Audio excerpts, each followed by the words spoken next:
Olá, seja muito bem-vindo e muito bem-vinda a mais um videocast do Portal Metrópolis, que dessa vez está no Estádio Nacional de Brasília, Mané Garrincha, aqui no Distrito Federal, para acompanhar o 14º Encontro de Líderes do Confea, CREA e Mútua. Mais uma vez, a gente aí em parceria com o Confea, nós estamos com um videocast aqui sendo gravado durante o evento. Nós vamos escutar especialistas sobre sustentabilidade, COP30, inovação, tecnologia e muito mais. E nesse episódio, eu estou aqui acompanhada de dois especialistas que falam muito bem sobre inovação na construção civil. A gente vai falar sobre os desafios das obras brasileiras.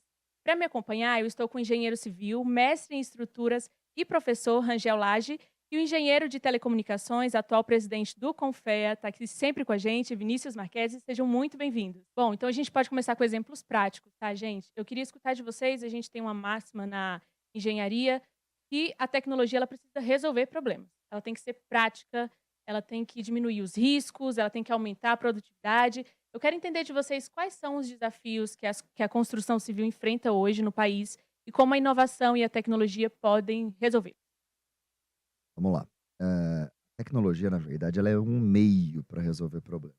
Quem eu acredito que é preparado para resolver problema é o profissional, é o engenheiro, é o agrônomo, o profissional da geociência.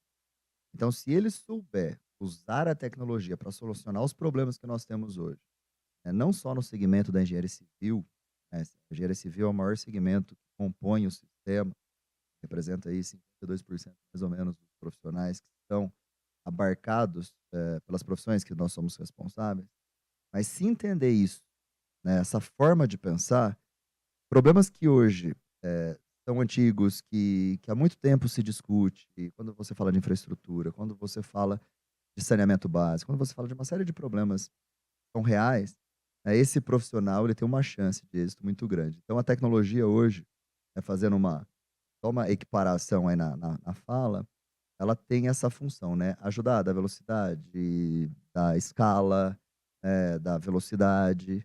Então isso é importante, essa composição, pessoa, tecnologia é muito importante. A gente tem hoje uma dificuldade na contratação de mão de obra, não só na construção civil, obviamente, em vários setores, mas em especial na construção. Inovações, nesse caso, são aplicadas com a melhoria de produtividade, com os profissionais que a gente já tem, produzir mais e produzir melhor. Várias tecnologias aplicadas como sistemas construtivos com mais tecnologia embarcada. Tem, por exemplo, a utilização de formas de alumínio com alta produtividade de construção. Nós temos a inteligência artificial já sendo aplicada no campo de obra. Nós temos novos sistemas mais produtivos, que obviamente, por ser inovação, traz soluções e traz algumas dificuldades. Muito bom. Agora, Vinícius, a gente tem visto já uma crescente de soluções inteligentes na engenharia civil, né? A gente pode citar a adoção do BIM, o uso de inteligência artificial, automação e muitas outras. Mas eu quero entender de você em que pé nós estamos nesse avanço e, principalmente, que passos que a gente ainda precisa dar. Inteligência artificial, ela é a grande expressão do momento, né, impressionante. Todo dia a gente ouve falar alguma coisa com relação a essa tecnologia. Ela não é nova, né, as pessoas se enganam, acham que a inteligência artificial a gente tem há 15, 20 anos. Só que ela chegou num estágio agora que é bastante interessante e a gente está descobrindo as aplicações, né. Então, com certeza ela vai estar presente na engenharia civil, para dar velocidade, para dar eficiência, mas acho que mais do que o BIM é fundamental hoje. A nossa aqui preocupação, né, é ajudar principalmente o poder público, né, a estar preparado a receber projetos em BIM, porque isso vai dar economicidade, você vai dar prevenção de superfaturamento, de fraude, porque no final o recurso é do cidadão, o recurso é nosso, então é nosso papel ajudar o poder público a se preparar para recepcionar projetos em BIM. Isso vai mudar muito a forma da iniciativa privada a se relacionar com o poder público, mas, Brena, eu ainda vejo a construção civil precisando evoluir muito quando a gente fala de tecnologia, né, e aí mesmo sendo de outro segmento, eu sou engenheiro de telecomunicações, por que que eu falo isso? E aí eu trago um fato concreto, né, eu tenho 40 anos. Quando eu tinha 3 anos de idade, eu andava pela minha cidade, eu olhava obras, né, construção civil, elas tinham um formato. E eu sou do interior de São Paulo, eu também frequentava ali o campo, frequentava fazendas, né, e você tinha lá também um modelo, né, de cultura, da forma toda que a iniciativa se concretizava ali. Se você for hoje entender o segmento do agronegócio, a transformação que ele passou nos últimos 30 anos é um negócio absurdo. Hoje você não tem só o agrônomo no campo. Tem muita tecnologia, você tem, assim, eficiência. Não é à toa que é o segmento que sustenta a balança comercial do país hoje. Nós somos referência no mundo inteiro, né? Competitividade, tudo. A construção civil, se você parar para olhar, ela tem praticamente o mesmo formato. Agora a gente está vendo alguns novos modelos construtivos chegando, ainda de maneira muito tímida no país. Ou seja, por que eu falo isso? Porque é um campo muito grande, porque se você olhar para fora do país, você vê que outros países estão mais avançados que a gente. Então isso é muito para motivar profissionais dessa área a entenderem esse meio, porque há muito que evoluir ainda. Ou seja, vai ter muita oportunidade, muito espaço. Quando a gente fala, por exemplo, do BIM, o que que é o BIM, né, para quem está acompanhando? A gente constrói antes de fazer o canteiro de obra, antes de levantar um pilar, uma viga, a gente constrói no computador primeiro e testa. Talvez você já tenha passado por isso, você começou a construir, depois, na fase de construção, percebe, poxa, não ficou legal esse pilar aqui, ou essa viga precisa passar num lugar que incomoda. Então você constrói e testa tudo antes do computador, depois você constrói. Projeta para testar isso antes. Então a tecnologia BIM é isso, não é nova. A gente diz que inovação não precisa ser necessariamente algo novo, mas algo que traz soluções que resolvam de uma maneira inovadora.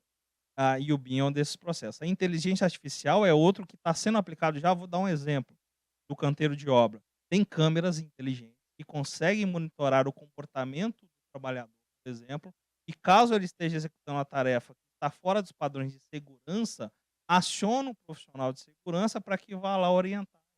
Então a gente melhora o tratamento de dados, além de geral. Então a inovação tem uma dificuldade especialmente. É um setor que tem uma questão cultural muito forte, porque a vida longa, a vida de uma construção é longa. Por exemplo, provavelmente você vai construir uma única casa a sua vida toda. Celular você vai comprar vários. Então inovar com tecnologia é mais rápido e as pessoas estão mais suscetíveis a experimentar. Na construção civil, poxa, eu acho legal, mas na minha casa não deixa o vizinho fazer para a gente testar. Então traz essa dificuldade nas próprias construtoras, inclusive isso também para profissionais. Mas hoje, especialmente hoje, os problemas atuais só serão resolvidos, além de, obviamente, profissionais atualizados e bem treinados, com a tecnologia e inovação ajudando nesse processo. E a inteligência artificial é uma delas que vai ser excelente parceira. Angel, agora você como professor acompanha muito essa formação, né, do profissional, acho que é algo muito importante, igual o Vinícius falou, que é juntar a tecnologia com a pessoa, né. E você tem um método de estudo, que você já disse que é bem diferente das universidades tradicionais. Eu quero entender de você, o que você acha que falta, né, na universidade, no ensino, para a gente formar profissionais mais capacitados com essa necessidade de inovação no mercado? Acho que primeiro entender que a formação do engenheiro especial é contínua. O que a gente estuda no primeiro ano da faculdade, no quinto talvez não tenha a mesma importância, porque a tecnologia evolui e os sistemas também. Por isso que é muito importante a base da universidade ser os princípios importantes, básicos, para que o profissional tenha consciência que ele precisa evoluir a todo momento. Não adianta você fazer graduação e nunca mais estudar, em especial na engenharia. O que eu faço hoje nos meus treinamentos online é uma visão complementar a essa graduação. Eu não faço críticas graves à formação em si, mas que eu sugeriria à classe da acadêmica ter mais prática. E é isso que eu faço. Eu pego aquela formação teórica que o aluno teve, levo isso para uma maneira mais prática e ao invés de só apontar, falar, vai lá e faça assim, eu faço junto. Não, vamos fazer um ele quando eu pego na mão e ele faz junto, a junção de teoria com prática faz com que o entendimento seja mais amplo e que o aluno, inclusive, fica mais motivado. Então é esse o ponto. E, obviamente, juntando a tecnologia que a gente. Agora, Vinícius, muito se fala sobre a escassez da mão de obra no mercado da engenharia. Você que roda aí todo o Brasil acompanhando os CREA sabe muito bem disso. Existe um caminho para a gente equilibrar essa inovação, a adoção dessas novas tecnologias com a capacitação do pessoal que já está no mercado, para a gente não aumentar ainda mais essa defasagem? Importante esse ponto, mas antes só reafirmar aqui a concordância com a forma aqui que o Rangel colocou com relação a esse problema. que a gente tem de capacitação e reafirmar a importância para qualquer profissional ligado à nossa área dessa capacitação contínua, né. Tem uma expressão que ela é muito famosa no mundo, que é a lifelong learning. Você, quando você decide fazer engenharia, você tem que entender que você tem que aprender o resto da sua vida. Você tem que se atualizar, você tem que buscar o resto da sua vida essa complementação da graduação. Com relação ao déficit que a gente tem hoje de profissionais, nessas áreas todas de engenharia, agronomia, geociências, isso é um problema muito grave, tá? E isso vale para qualquer cidadão do país. Não existe nenhum país no mundo considerado desenvolvido que conseguiu minimamente resolver os seus problemas, que tenham bons indicadores de desenvolvimento humano, que ele tenha poucos profissionais da engenharia ali, na sua população. Então isso, você não consegue dissociar. Fala assim: "Ah, putz, a tecnologia vai vir, vamos suprir com tecnologia a falta de material humano com formação técnica". A gente fala: "Não tem". Então a gente precisa fazer, um corte nessa situação. O país, e aí o Confea, os CREAs, eles têm a sua parcela de responsabilidade, mas ou o país, do ponto de vista de país, ele entende que isso é uma política pública, ou os seus filhos, os nossos filhos, eles viverão num país ruim. Uma esperança de um dia ser desenvolvido, ele não vai se desenvolver. Aí você tem Estados Unidos e China, são 2 modelos políticos totalmente diferentes, mas eles têm a mesma quantidade proporcional de formação desses profissionais. Eles investem muito nesse tipo de mão de obra. Então a gente precisa tratar isso como um problema de país. Aí entra a atualização dos nossos cursos de engenharia, porque, com todo o respeito, eles são chatos. Você não vai conseguir atrair essa geração Z, né, que é uma geração diferente da nossa. Quantos anos você tem? Tenho 40, você é quase a mesma idade que eu, mas cadê seus cabelos brancos? Tô Hã. disfarçado. A gente não vai atrair essa geração, né, a gente perdeu 23% dos calouros de engenharia nos últimos 10 anos. A gente não vai atrair essa geração se a gente não tornar esses cursos atrativos, adaptados a essa geração. Então hoje, o que que a gente fala? A gente tem hoje universidades do século XIX, professores do século XX, alunos do século XXI. Isso precisa estar todo mundo na mesma página. Então, a hora que a gente conseguir atualizar os cursos, investir na educação básica, porque não adianta também você chegar no curso de engenharia e o menino lá desistir porque matemática é difícil. Pô, matemática não é difícil, você tem que ter uma boa base, né? Mas aí é um problema de país, a educação básica, né? Uma divulgação melhor da importância de ser engenheiro. O que que você vai ser se você for engenheiro? As oportunidades. O engenheiro civil não faz só prédio, não constrói só apartamento para vender. O engenheiro civil, ele é um dos grandes responsáveis pela infraestrutura, né? É a profissão que mais está próximo de infraestrutura, que é extremamente importante para um país. Então, entre tantos outros problemas, é um problema muito complexo, mas que ele precisa ser atacado, e atacado por todo mundo que faz parte desse ecossistema. E eu acho que nesse processo a gente tem 2 coisas: atratividade cada vez mais de pessoas querendo estar na sala de aula aprendendo.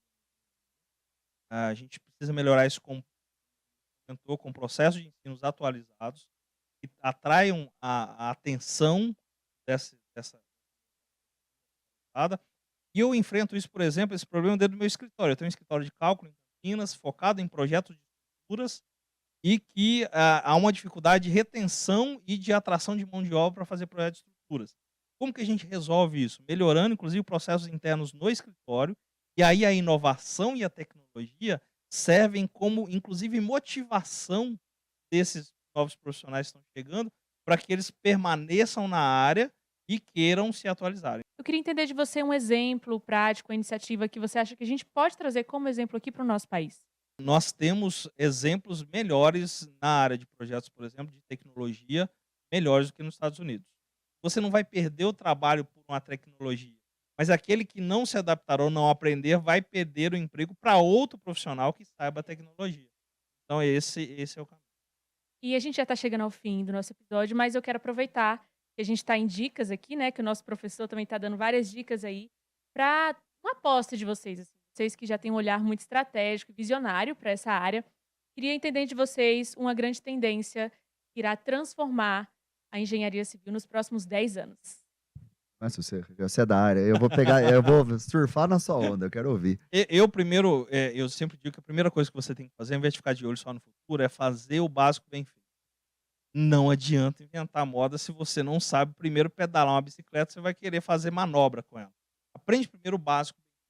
está com isso bem resolvido, fica de olho em tecnologias. Quais são, na minha visão? Sistemas construtivos com muita produtividade. Eu preciso de menos mão de obra. Então, parede de concreto moldada em loco, ICF, alvenaria estrutural ainda é um processo. São sistemas que você percebam que tem uma alta resolução do problema no canteiro de obra e que tem pouca gente que domina. Por quê? Isso ainda não é ensinado nas universidades. Então, quem aprende vai na frente. Aí, segundo, sem dúvida nenhuma, que a gente tem falado aqui, inteligência artificial como parceiro em todo o processo, do canteiro de obra, o escritório, as suas rotinas do dia a dia. Por quê?